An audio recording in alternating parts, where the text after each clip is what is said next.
হাসান আর হুসাইন রাদিয়াল্লাহু তাআলা আনহুম ডাক দিয়া বলেন, ইয়া রাসূলুল্লাহ, না না না, আপনি রহমাতাল লিল আলামিন হয়ে, আপনি সাইয়্যিদুল মুরসালিন হয়ে, আপনি বিশ্ব মানবতার কান্ডারি হয়ে যদি এতদিন না গয়া কাটাইতে পারেন, আমরা তো সাধারণ মানুষ, আল্লাহ আমাদের আর কি হবে, আমাদের আর বিচার দরকার নাই। আল্লাহু আকবার, আল্লাহু আকবার। এই জন্য হযরতে মুহাম্মদুর রাসূলুল্লাহ সাল্লাল্লাহু আলাইহি ওয়াসাল্লাম নিজেও এত কষ্ট করতেন, হাসান হুসাইন মেয়ে এত কষ্ট করতেন, এত কষ্টের পরেও তাদের কোনো অভিযোগ ছিল না, তারা আল্লাহর কাছে কোনো অভিযোগ দেয় নাই। ও দুনিয়ার মুসলমান, ও আমার যুবক ভাইরা, ও আমার বৃদ্ধ বাবারা, আমরা আর কত কষ্ট করি, আমাদের তো সেই পরিমাণ কোনো কষ্টই নেই, আমরা জান্নাতে আছি। এই জন্য আমাদের হতাশ হলে চলবে না। সামান্য একটু বিপদ আসলে, সামান্য একটু অসুবিধা হলে আল্লাহর কাছে সাহায্য চাইব, ধৈর্য ধারণ করব, কেননা আল্লাহ রাব্বুল আলামিন এই আয়াতের শেষে বলতেছেন লাআল্লাকুম তুফলিহুন। হাদিসের মধ্যে আসছে 5টা কারণে দুনিয়ার মধ্যে আল্লাহ রাব্বুল আলামিন গজব দেয়। এই 5টা কারণের মধ্যে প্রথম নাম্বার কারণ হলো, যদি জমিনের মধ্যে অশ্লীলতা বেড়ে যায়, জমিনের মধ্যে যদি বেহায়াপনা বেড়ে যায়, আমার আল্লাহ রাব্বুল আলামিন বলেন ওই জমিনের মধ্যে, ওই এলাকার মধ্যে, ওই কওমের মধ্যে আল্লাহ রাব্বুল আলামিন বিভিন্ন ধরনের মহামারী দিয়ে তাদেরকে পরীক্ষা করেন। নাউজুবিল্লাহ বলেন। আল্লাহ রাব্বুল আলামিন দুনিয়ায় মানুষ পাঠিয়েছেন কেন? সূরা মুলকের মধ্যে আল্লাহ নিজেই ইরশাদ করেন, আল্লাযী খালাকাল মাউতা ওয়াল হায়াত লিয়াবলুয়াকুম আইয়ুকুম আহসানু আমালা। যে আমি বান্দাকে হায়াত মৌত দিয়েছি, এর আগেও আমি বলেছি, হায়াত মৌত আর হায়াত দিয়েছি, জিন্দেগি দিয়েছি বান্দাকে এটা পরীক্ষা করার জন্য যে আমার বান্দাদের মধ্যে কে বেশি নেক আমল করে। তাহলে আমাদেরকে আল্লাহ রাব্বুল আলামিন যে উদ্দেশ্যে দুনিয়ায় সৃষ্টি করেছেন, দুনিয়ায় পাঠিয়েছেন খলিফা হিসাবে, প্রতিনিধি হিসাবে, সেটা হচ্ছে আল্লাহ রাব্বুল আলামিন আমাদেরকে পরীক্ষা করার জন্য পাঠিয়েছেন। কি করার জন্য? পরীক্ষা করার জন্য পাঠিয়েছেন। এই পরীক্ষা অনেক ধরনের হতে পারে, পরীক্ষার ধরন অনেকভাবে হতে পারে। আল্লাহ রাব্বুল আলামিন দুনিয়াটাকে পরীক্ষার মঞ্চ হিসাবে আমাদেরকে উপস্থাপন করেছেন। আর এই দুনিয়ার পরীক্ষার মঞ্চে, পরীক্ষার হলে আমাদেরকে স্বাধীনতা দিয়ে দিয়েছেন কে? পরীক্ষার হলে যেরকম ছাত্রছাত্রীদেরকে স্বাধীনতা দেওয়া হয় যে বাবা তুমি তোমার যা ইচ্ছা তুমি তাই লিখতে পারো, কোনো বাধা আছে? আছে কোনো বাধা? বাধা নাই, যা ইচ্ছা তাই খাতায় লিখতে পারবে। সে প্রশ্নপত্রে, উত্তরপত্রে যা ইচ্ছা তাই লিখতে পারবে। স্যার বা গার্ড যিনি দেয় তার বাধা দেওয়ার ক্ষমতা নাই, সে বাধা দিবে না। কিন্তু রেজাল্টের দিন বোঝা যাবে যে সে পরীক্ষায় কি করেছে, ঠিক কিনা? ঠিক অনুরূপভাবে আল্লাহ আমাদেরকে দুনিয়ার জমিনে সৃষ্টি করলেন পরীক্ষা করার জন্য। পরীক্ষা করার পর, পরীক্ষার হলে পাঠাবার পর আল্লাহ আমাদেরকে স্বাধীনতা দিয়ে দিলেন যে বান্দা তুমি দুনিয়ার মধ্যে তুমি যা ইচ্ছা তাই করতে পারো, আমি তোমাকে স্বাধীনতা দিয়ে দিলাম।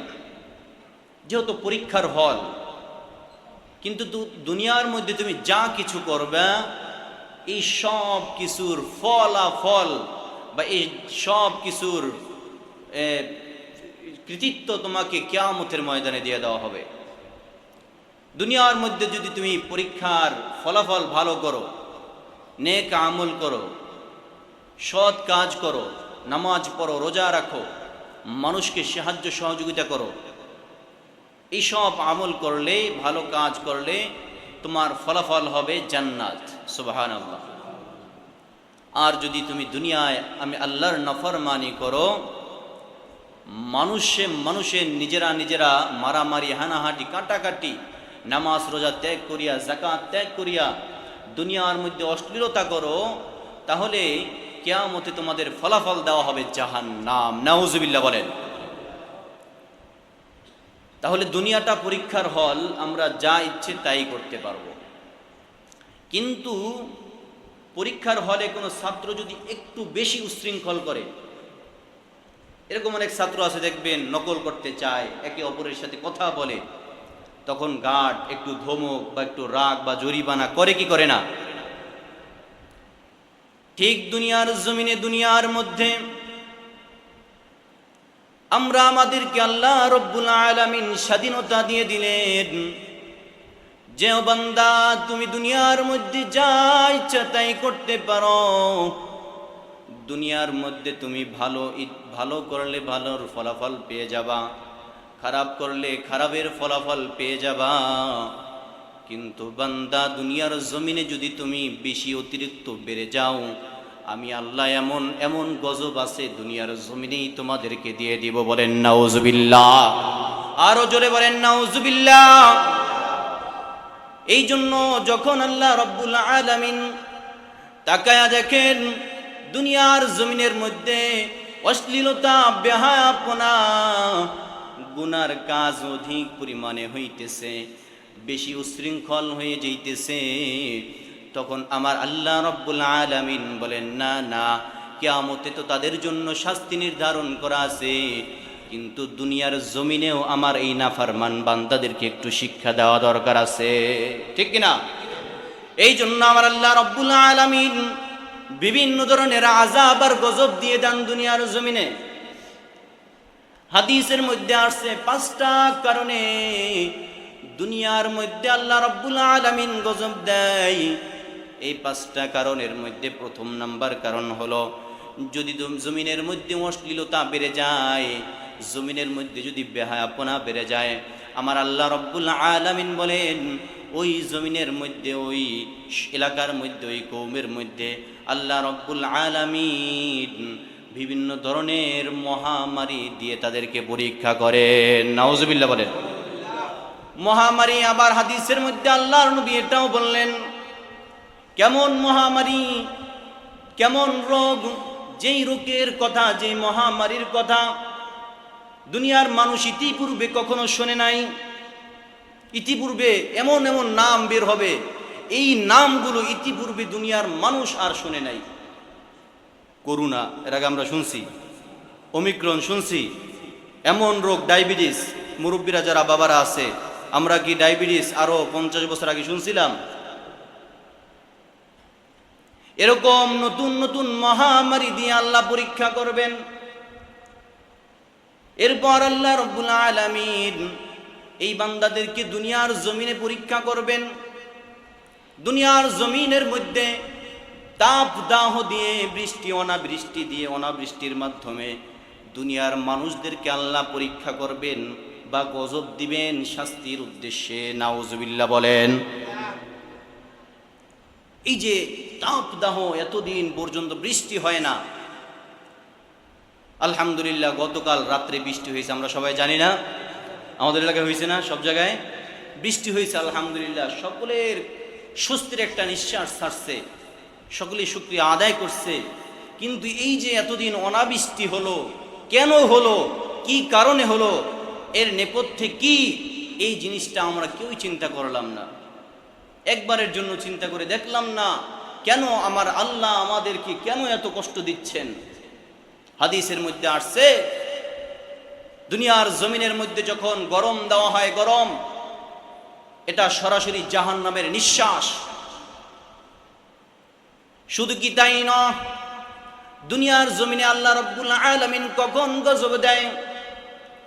যখন দুনিয়ার জমিনে আলেম ওলামাদেরকে কষ্ট দেওয়া হয়, তখন আমার আল্লাহ রব্বুল আলামিন এই দুনিয়ার মানুষদের বড় রাগান্বিত হয়ে দুনিয়ার মধ্যে বিভিন্ন ধরনের গজব দেয়। নাউজুবিল্লাহ বলেন। এই জন্য জমিনের মধ্যে গজব আসে অনেকগুলো কারণ। গুনায় গুনার অতিমাত্রা হয়ে যায় যখন আল্লাহ রব্বুল আলামিন গজব দিয়ে দেন। এখন কথা হলো, আল্লাহ রব্বুল আলামিন আমাদেরকে পরীক্ষা করেন বিভিন্ন ধরনের আযাব আর গজব দিয়ে, মহামারী দিয়ে, দুর্ভিক্ষ দিয়ে, বিপদ আপদ দিয়ে, রোগ দিয়ে, বালা দিয়ে, বিভিন্ন জিনিস দিয়ে আমাদেরকে পরীক্ষা করেন কি করেন না? করেন। কিন্তু এই পরীক্ষায় কি করতে হবে? পরীক্ষায় এক নাম্বার যে কাজটা করতে হবে, সূরা আলে ইমরানের শেষ আয়াত 200 নম্বর আয়াতে আল্লাহ রাব্বুল আলামিন বলেন, ইয়া আইয়ুহাল্লাযীনা আমানুসবিরু ওয়াসাবিরু ওয়ারাবিতু ওয়াত্তাকুল্লাহা লাআল্লাকুম তুফলিহুন। আল্লাহ রাব্বুল আলামিন বলেন, হে ঈমানদারেরা, হে আমার ঈমানদার বান্দারা, ধৈর্য ধারণ করো। কি করো? ধৈর্য ধারণ করো। ইয়া আইয়ুহাল্লাযীনা আমানুসবিরু ওয়াসাবিরু, শুধু ধৈর্য ধারণ করলেই চলবে না, ধৈর্য ধারণের উপর অটল অবিচল থাকতে হবে। এখন আমাদের সমাজে দেখবেন ধৈর্য কমে গিয়েছে। আবার আল্লাহ রাব্বুল আলামিন আরো এক আয়াতের মধ্যে বলেন, ইয়া আইয়ুহাল্লাযীনা আমানুস্তাঈনু বিস-সাবরি ওয়াস-সালাহ, ধৈর্য এবং নামাজের মাধ্যমে আল্লাহর কাছে সাহায্য চাওয়ার কথা বলেছেন কে? আল্লাহ।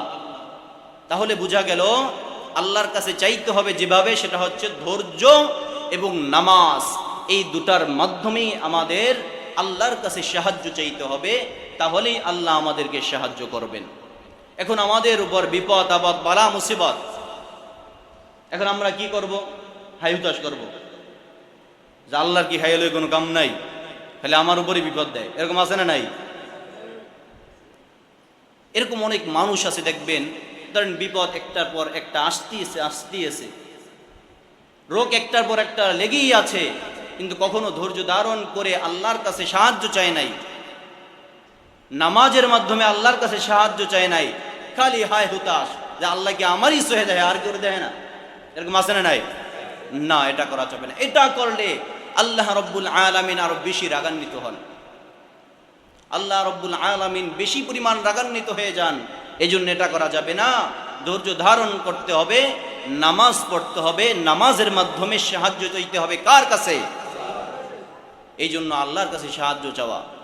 আমার এখন ব্যবসা বাণিজ্য কম, ব্যবসা হয় না আগের মতো, সাহায্য চাইতে হবে কার কাছে? রোগ ব্যাধি দিয়েছে কে? সাহায্য চাইতে হবে কার কাছে? সব কিছুর বিনিময়, সব কিছু যত বিপদ আপদ আছে, সব বিপদ আপদ আসলে সাহায্য চাইতে হবে কার কাছে? আল্লাহর কাছে। আল্লাহর কাছে সাহায্য চাইতে দেরি, ধৈর্য এবং নামাজের মাধ্যমে সাহায্য চাইতে দেরি, আমার আল্লাহ বান্দাকে নুসরত করতে দেরি করবেন না, সুবহানাল্লাহ। কিন্তু আমরা কি করি? দুনিয়ার সব জায়গায় ঘুরে এসে এরপর শেষে আসি হুজুরের কাছে। হুজুর খতমে খাজা গান পড়ান, খতমে শিফা পড়ান 40 জন দিয়া, এরকম আছে না নাই? আগে আসতে হবে আল্লাহর কাছে, আল্লাহর কাছে রুজু হতে হবে দুনিয়ার সব পর। কারণ আল্লাহ বলেছেন, ওমান ইয়াতাওয়াক্কাল আলাল্লাহ ফাহুয়া হাসবুক, যে বান্দা নাকি আমি আল্লাহর উপর তাওয়াক্কুল করেছে, তার জন্য আমি আল্লাহই যথেষ্ট হয়ে গেলাম, সুবহানাল্লাহ। তাওয়াক্কুল করতে হবে কার উপর? আল্লাহর উপর। আল্লাহর উপর তাওয়াক্কুল করলে ওই বান্দা দুনিয়ার কোনো কিছুকে ভয় পায় না, ওই বান্দা দুনিয়ার কোনো আযাব আর গজব, কোনো বিপদ আপদকে ভয় পায় না। কারণ সে চিন্তা করে আমি তো আল্লাহর উপর তাওয়াক্কুল করেছি, অতএব আমার বিপদ আপদে সাহায্য করবেন যিনি, তিনি কে? আল্লাহ সাহায্য করবেন, এতে কোনো সন্দেহ নাই। এই জন্য যখনই নাকি বিপদ আপদ আসবে, আল্লাহর কাছে ধৈর্য এবং নামাজের মাধ্যমে সাহায্য চাইতে হবে। কেননা আমার আপনার নবী মুহাম্মদুর রাসূলুল্লাহ সাল্লাল্লাহু আলাইহি ওয়াসাল্লাম সব সময় সামান্য বিপদ পড়লেই সাহায্য চাইতেন আল্লাহর কাছে। সাহাবায়ে আজমাইনও সাহায্য চাইতেন আল্লাহর কাছে, ধৈর্য ধরতেন, হতাশ হয়ে যেতেন না। এমনকি হযরতে ফাতেমা রাদিয়াল্লাহু তাআলা আনহা, নবীজির কন্যা হযরতে ফাতেমা রাদিয়াল্লাহু তাআলা আনহা, হাসান হুসাইন নাবালক বাচ্চা, এরা পর্যন্ত বিপদ আসলে আল্লাহর কাছে আল্লাহর কাছে সাহায্য চাইতেন এবং ধৈর্য ধারণ করতেন। আল্লাহর নবী হযরতে মুহাম্মদুর রাসূলুল্লাহ সাল্লাল্লাহু আলাইহি ওয়াসাল্লাম তার আদরের নাতি হাসান হুসাইনকে কত ভালোবাসতেন। মাঝে মাঝে যাইতেন ফাতেমার বাড়িতে খোঁজ খবর নেওয়ার জন্য। একবার এক সপ্তাহ হয়ে গেল কোনো খোঁজ খবর নিতে পারে না। আল্লাহর নবী সাল্লাল্লাহু আলাইহি ওয়াসাল্লাম চিন্তা করলেন, অনেক দিন পর্যন্ত আমার নাতি দুইটাকে দেখি না, যাই দেখি আমার নাতির কি অবস্থা। আল্লাহর নবী সাল্লাল্লাহু আলাইহি ওয়াসাল্লাম ফাতেমার ঘরের সামনে গিয়ে যখন ফাতেমার ঘরের দরজায় নক করে, দরজার মধ্যে টোকা দেয়, ফাতেমাকে ডাক দেয়, ও ফাতেমা, ও আমার নানা ভাইরা, তোমরা কোথায়? ভিতর থেকে আওয়াজ আসে, আব্বা জান, ও আব্বা জান, আমার শরীরের মধ্যে এমন পোশাক নাই যেই পোশাক পরে আব্বা আপনার সামনে আমি আসব। আল্লাহু আকবার। এত দারিদ্রতা অবস্থায় ফাতেমা কাটাইতেন, কাপড়টা পর্যন্ত পাইতেন না। আল্লাহর নবী এই কথা শোনার পর চোখ দিয়ে পানি পড়ে গেছে। আল্লাহর নবী সাল্লাল্লাহু আলাইহি ওয়াসাল্লাম নিজের শরীরের চাদরটা খুলে জানালা দিয়ে ভিতরে দিলেন। দেওয়ার পর বললেন, চাদরটা পেঁচা দরজাটা খোলো। ফাতেমা রাদিয়াল্লাহু তাআলা আনহা দরজা খুললেন। খোলার পর বললে, আমার নানা ভাইরা কোথায়? তাকায়া দেখে নানা ভাইরা কান্না করতেছে। হাসান আর হুসাইন হাউমাউ করে কান্না করতেছে। আল্লাহর নবী ডাক দিয়া বলেন, ও আমার নানা ভাইরা, তোমরা কেন কান্না কাটি করো? তোমাদের কি হয়েছে? তোমাদের আম্মা কি তোমাদেরকে মেরেছে? আমাকে বলো। হাসান আর হুসাইন অভিমান, রাগ, নানার সাথে কথা বলে না। হাসান আর হুসাইনকে আল্লাহর নবী জড়ায়া ধরে বলে, ও নানা ভাই, কি হয়েছে? আমাকে খুলে বলো, আমি তো তোমাদের বন্ধু। হাসান আর হুসাইন বলে, নানা ভাই, আপনার সাথে কথা নাই। আজকে 7 দিন পর্যন্ত আপনার মেয়ে আমাদেরকে খাবার দেয় না, শুধু পানি খাওয়ায় রাখে। আজকে 7 দিন পর্যন্ত খাবার পাই না। আজকে আপনার কাছে আমরা বিচার দেই, আপনার মেয়ের বিচার করবেন। আল্লাহর নবী সাল্লাল্লাহু আলাইহি ওয়াসাল্লাম ডাক দিয়া বলে, ও হাসান আর ও হুসাইন, ও আমার নানা ভাই, আজকে না খায়া তোমাদের পেটের মধ্যে পাথর বাঁধছো, আমার কাছে বিচার দাও। আমি রাহমাতাল লিল আলামিন, দয়ার নবী আমি মুহাম্মদ, আজকে 7 দিন পর্যন্ত খাবার খাই না। তোমরা তো একটা পাথর বাঁধছো, আমি নবী 3-3টা পাথর বাঁধছি। এই বলিয়া আল্লাহর নবীর চাদরটা সরাইয়া দিলেন। আল্লাহর নবীর চাদরটা সরাইয়া দেখায়েন, আল্লাহর নবীর পেটের ভিতর পাথর বাঁধা। হাসান আর হুসাইন তাকায়া দেখে, আমরা তো মাত্র একটা পাথর বাঁধছি, আর আল্লাহর নবী আমাদের নানা জানতো 7টা পাথর বাঁধিয়া এখনো পর্যন্ত না খায়া রয়েছে। এবার আল্লাহর নবী সাল্লাল্লাহু আলাইহি ওয়াসাল্লাম ডাক দিয়া বলে, ও নানা ভাই, তোমরা তো আমার কাছে বিচার দাও, তোমরা না খায়া রইছো। আজকে আমি তো না খায়া 3টা পাথর বাঁধছি। এখন বলো কিভাবে তোমার বিচার করব? এবার হাসান আর হুসাইন রাদিয়াল্লাহু তাআলা আনহুম ডাক দিয়া বলেন, ইয়া রাসূলুল্লাহ, না না না, আপনি রহমাতাল লিল আলামিন হয়ে, আপনি সাইয়্যিদুল মুরসালিন হয়ে, আপনি বিশ্ব মানবতার কান্ডারি হয়ে যদি এতদিন না গায়া কাটাইতে পারেন, আমরা তো সাধারণ মানুষ। আল্লাহ, আমাদের আর কি হবে? আমাদের আর বিচার দরকার নাই। আল্লাহু আকবার, আল্লাহু আকবার। এই জন্য হযরতে মুহাম্মদুর রাসূলুল্লাহ সাল্লাল্লাহু আলাইহি ওয়াসাল্লাম নিজেও এত কষ্ট করতেন, হাসান হুসাইন মেয়ে এত কষ্ট করতেন, এত কষ্টের পরেও তাদের কোনো অভিযোগ ছিল না, তারা আল্লাহর কাছে কোনো অভিযোগ দেয় নাই। ও দুনিয়ার মুসলমান, ও আমার যুবক ভাইরা, ও আমার বৃদ্ধ বাবারা, আমরা আর কত কষ্ট করি, আমাদের তো সেই পরিমাণ কোনো কষ্টই নেই, আমরা জান্নাতে আছি। এই জন্য আমাদের হতাশ হলে চলবে না। সামান্য একটু বিপদ আসলে, সামান্য একটু অসুবিধা হলে আল্লাহর কাছে সাহায্য চাইব, ধৈর্য ধারণ করব। কেননা আল্লাহ রব্বুল আলামিন এই আয়াতের শেষে বলতেছেন লাআল্লাকুম তুফলিহুন, যে তোমরা যাতে করে তোমরা সফল কাম হতে পারো। এর দ্বারা বোঝা গেল যে ওই বান্দারা, যেই সকল মুমিনরা, যেই সকল ইমানদাররা দুনিয়ার জমিনে বিপদ আপদ সহ্য করিয়া আল্লাহর কাছে সাহায্য চাইবে নামাজের মাধ্যমে আর ধৈর্যের মাধ্যমে, আমার আল্লাহ রব্বুল আলামিন ওই সমস্ত বান্দাদেরকে বিনা হিসাবে জান্নাত দিয়া দিবেন। সুবহানাল্লাহ। এই জন্য আমাদের হতাশ হলে চলবে না, আল্লাহকে অভিযোগ দিলে চলবে না। জান্নাত পাওয়ার আশায় আমাদের প্রত্যেকটা বিপদে আপদে কি করতে হবে বলেন? কি করতে হবে? ধৈর্য ধারণ করতে হবে। কি করতে হবে? ধৈর্য ধারণ করতে হবে। ইয়া আইয়ুহাল্লাযীনা আমানুস্তাঈনু বিস-সাবরি ওয়াস-সালাহ, ধৈর্য এবং নামাজের মাধ্যমে আল্লাহর কাছে সাহায্য চাইতে হবে।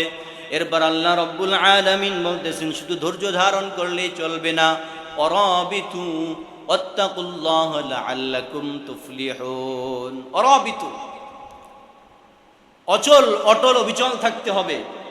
তুমি ধৈর্য ধারণ করছো, একটা বিপদ আসছে, শেষ, আবার আরেকটা বিপদ আসছে, এখন আর ধৈর্য কুলায় না, এরকম করলে চলবে না। প্রত্যেকটা ধৈর্যের মধ্যে অটল থাকতে হবে, অবিচল থাকতে হবে। আর যুদ্ধে জিহাদের ময়দানে সীসা ডালা প্রাচীরের ন্যায় আমাদেরকে দাঁড়িয়ে থাকতে হবে, যুদ্ধ করে যেতে হবে, তাহলেই আমরা সফল কাম হয়ে যেতে পারব। যুদ্ধের ময়দানে পলায়ন করে যারা, তারা মুনাফিকের খাতায় নাম লেখায়। এখন যুদ্ধের ময়দান কি? যুদ্ধের ময়দান বলতে এখন এই বাংলাদেশ পাকিস্তান যুদ্ধ লাগলো, এটাই কি শুধু যুদ্ধ? না, বাতিলের বিরুদ্ধে, বেঈমানের বিরুদ্ধে, তাগুদের বিরুদ্ধে যত আন্দোলন হোক, প্রত্যেকটা আন্দোলনই হলো যুদ্ধের জিহাদের ময়দান। এখানে আমাদের ধৈর্য সহকারে সীসা ডালা প্রাচীরের ন্যায় আমাদের ঐক্যবদ্ধ থাকতে হবে, তাহলেই আমাদের মুসলমানের বিজয় হবে। মুসলমানের বিজয় কেন নাই? কারণ আমরা ঐক্যবদ্ধ হতে পারি নাই। পৃথিবীর সব ধর্ম বর্ণের লোকেরা দেখবেন ঐক্যবদ্ধ হয়ে যায়। বাংলাদেশে দেখবেন হিন্দু, বৌদ্ধ, খ্রিস্টান সব মিলে একটা সোসাইটি আছে, একটা কমিউনিটি আছে। কিন্তু মুসলমান একটা মাত্র জাতি, এর মধ্যে হাজার হাজার ভাগ। কেউ করে অমুক দল, কেউ করে সুন্নি, কেউ করে শিয়া, কেউ বলে ওহাবি, এরপর কেউ আহলে হাদিস, কেউ কাদিয়ানি। কাদিয়ানি তো মুসলমান না, কাফের। কাদিয়ানিরা কি? কাফের। এখন আমার সাথে সবাই একটা বাক্য বলবেন, কাফের কাফের। কাদিয়ানিরা কাফের। কাদিয়ানিরা মুসলমানের মধ্যে পড়ে না, তারা কাফের। আর তাদেরকে যারা কাফের না বলবে তারাও কাফের। নাউজুবিল্লাহ বলেন। এই কাদিয়ানি ফিতনা সারা বাংলাদেশে এমন ব্যাপক আকারে ছড়াচ্ছে, এক সময় দেখবেন এই কাদিয়ানিদের কারণে এই বাংলাদেশের অবস্থা হবে ফিলিস্তিনের মতো। এ বিষয়ে ইনশাআল্লাহ সামনে আলোচনা করব। খুব সতর্ক হওয়া চাই। আর কাদিয়ানিদের পণ্যগুলো বর্জন করা চাই, ইসরায়েলি পণ্যগুলো বর্জন করা চাই। আর মুসলিমদের মধ্যে ঐক্য চাই। কে আহলে হাদিস, কে হানাফি, কে হাম্বলি, কে শাফি, কে মালিকি, এগুলো দেখার এখন সময় নাই। এখন আমাদের সময় হলো ঐক্যবদ্ধ হওয়া, জালিমদের বিরুদ্ধে ঐক্যবদ্ধ হয়ে জিহাদে অবতীর্ণ হওয়া। ঠিক কিনা বে ঠিক? এখন পরে আছে তারাবি 8 না 20 রাকাত, এই মাসালা নিয়ে এক আলেম আর এক আলেমের সাথে গুতাগুতি। এগুলোর সময় না এখন। এখন সময় হলো জালেমের বিরুদ্ধে। এখন যদি আমরা সোচ্চার না হই, আমাদের অবস্থাও হবে ফিলিস্তিনের মতো। ফিলিস্তিন পুরাটাই ছিল মুসলমানের হাতে। এখন ইসরায়েলেরা ভাড়া ইটিয়া হিসাবে এসে পুরা ফিলিস্তিনকে দখল করে ফিলিস্তিনদের উপর এমন নির্যাতন চালাইতেছে আমরা যা কল্পনাও করতে পারি না। ঠিক আমাদের চারো দেশে মুসলমান না কাফের, আমাদের বাংলাদেশের 3 দিকে মুসলমান না কাফের, কাফের, তা আমাদের অবস্থা হবে কি? এই জন্য এখন থেকে সতর্ক হতে হবে। আল্লাহ সুবহানাহু ওয়া তাআলা আমাদেরকে ঐক্যবদ্ধ হয়ে, আমাদেরকে জিহাদের ময়দানে যেরকম একত্রিত হয়ে সীসা ডালা প্রাচীরের ন্যায় থাকার সুযোগ করে দেয়, এবং সাথে সাথে কিয়ামতের ময়দানে গলাগলি বাঁধিয়া একে অপরের সাথে মিলেমিশে জান্নাতে যাইতে পারি, আল্লাহ সুবহানাহু ওয়া তাআলা আমাদেরকে তৌফিক এনায়েত দান করেন। সকলে বলি আমিন। ওয়া আখিরু দাওয়ানা আলহামদুলিল্লাহি রাব্বিল আলামিন।